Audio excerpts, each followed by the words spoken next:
पुरुलिया 1995।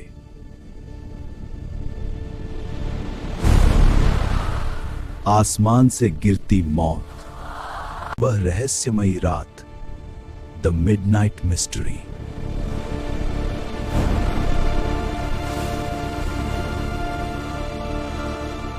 सत्रह दिसंबर 1995, पुरुलिया का झलदा इलाका। यहां के लोग गरीबी और सादगी में जी रहे थे, लेकिन उस रात बादलों के पीछे से एक दानव उतरा, एक रूसी एंटोनोव T-6 विमान जो बहुत कम ऊंचाई पर उड़ रहा था। अचानक आसमान से बड़े बड़े पैराशूट नीचे आने लगे। ग्रामीण हैरान थे, क्या यह कोई राहत सामग्री है? क्या सरकार ने कुछ भेजा है? लेकिन जब सुबह सूरज की पहली किरणें उन बक्सों पर पड़ी तो पूरे देश के पैरों तले जमीन खिसक गई। उन बक्सों में कोई अनाज नहीं था, उनमें थी सैकड़ों AK-47 राइफल्स, रॉकेट लॉन्चर्स और हजारों राउंड गोलियां। हथियारों का जखीरा और पहली जांच, द इन्वेंट्री। पुलिस ने बताया कि यह जखीरा एक बड़े गिरोह से जांच जाए। पुलिस और इंटेलिजेंस ब्यूरो जब मौके पर पहुंचे तो उन्होंने जो देखा वो किसी युद्ध के मैदान जैसा था। 779 AK-47 rifles, 10 rocket launchers, 80 anti tank grenades, 25,000 round गोला बारूद। यह कोई छोटी तस्करी नहीं थी, यह एक पूरी सेना को खड़ा करने का सामान था।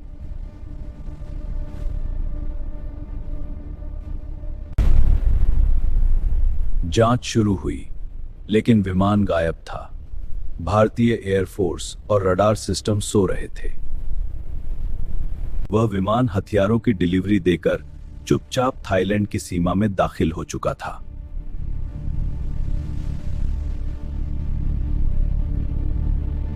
किम डेवी और वह जादुई विमान, द फ्लाइट ऑफ An-26।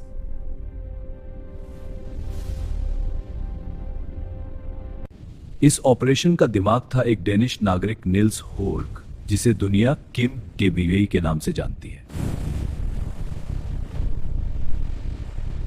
उसने लातविया से एक पुराना रूसी विमान खरीदा और उसे हथियार तस्करी के लिए मॉडिफाई किया।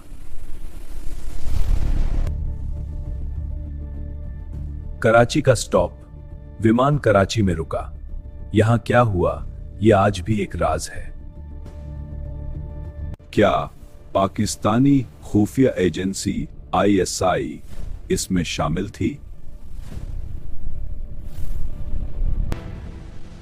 वाराणसी की गलती। विमान वाराणसी में ईंधन भरने के लिए उतरा। वहां के अधिकारियों को शक क्यों नहीं हुआ?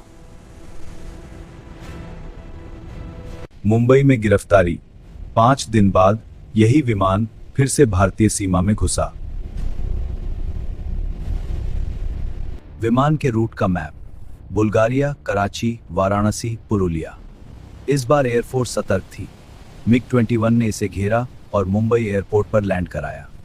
The great escape, the mystery of the vanishing mastermind. Mumbai airport पर विमान के क्रू को पकड़ लिया गया। 5 रूसी और एक ब्रिटिश नागरिक पीटर ब्रीच पुलिस की गिरफ्त में थे।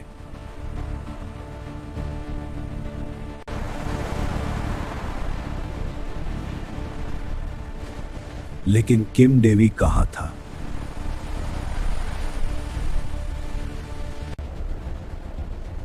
दुनिया की सबसे कड़ी सुरक्षा वाले एयरपोर्ट्स में से एक से किम डेवी गायब हो गया।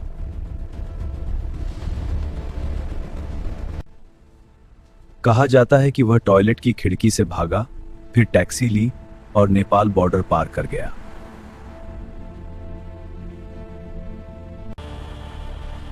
लेकिन क्या एक विदेशी नागरिक बिना किसी अंदरूनी मदद के भारत के सबसे बड़े शहर से इतनी आसानी से भाग सकता था? आनंद मार्ग और राजनीतिक साजिश, द टारगेट। जांच का रुख मुड़ा आनंद मार्ग की तरफ।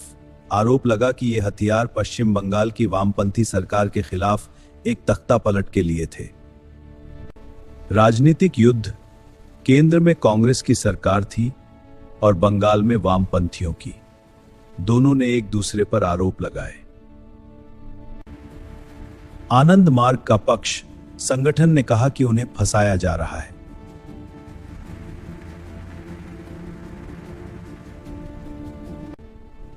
उनके अनुसार यह हथियार उनके लिए नहीं बल्कि बंगाल में गृहयुद्ध छेड़ने के लिए भेजे गए थे,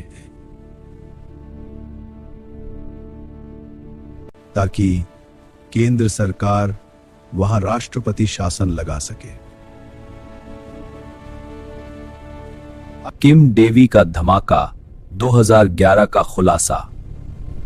The International Hand. साल 2011, 16 साल बाद किम डेवी ने डेनमार्क से एक इंटरव्यू दिया। हाँ, मैं यहां डेनमार्क में हूं। बहुत कुछ बदला है, लेकिन कुछ राज अब भी बाकी हैं। विजुअल्स, किम डेवी का डेनमार्क में दिया गया इंटरव्यू। चेहरे पर एक कुटिल मुस्कान जिसने भारतीय राजनीति में भूचाल ला दिया। उसने दावा किया, मैंने जो देखा उसे बता रहा हूं। सरकार की जानकारी, भारतीय खुफिया एजेंसी रॉ और केंद्र सरकार को इस आर्म्स ड्रॉप की पूरी जानकारी थी। सुरक्षित रास्ता, उसे खुद सरकारी अधिकारियों ने मुंबई एयरपोर्ट से भागने में मदद की थी।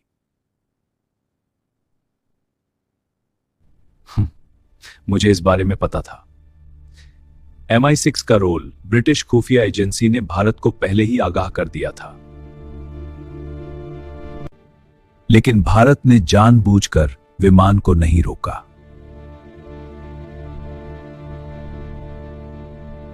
क्या यह सच था? क्या भारत ने अपनी ही जमीन पर हथियार गिरवाए ताकि एक राज्य सरकार को गिराया जा सके? न्याय की हार, एन अनफिनिश्ड स्टोरी।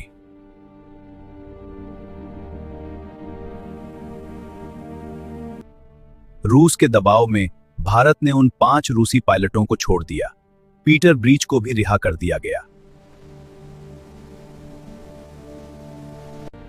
भारत उसे आज तक सलाखों के पीछे नहीं ला पाया।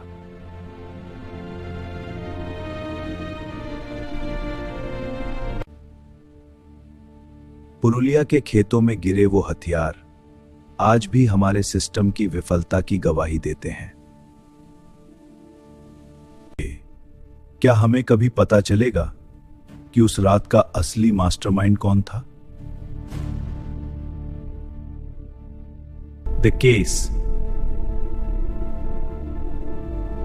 case remains one of the world's biggest unsolved arms smuggling mysteries.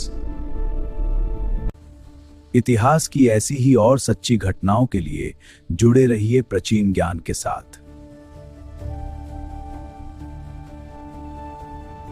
अपनी राय कमेंट में जरूर दें। इस डॉक्यूमेंट्री को लाइक करें और इतिहास के ऐसे ही पन्नों को पलटने के लिए सब्सक्राइब करें।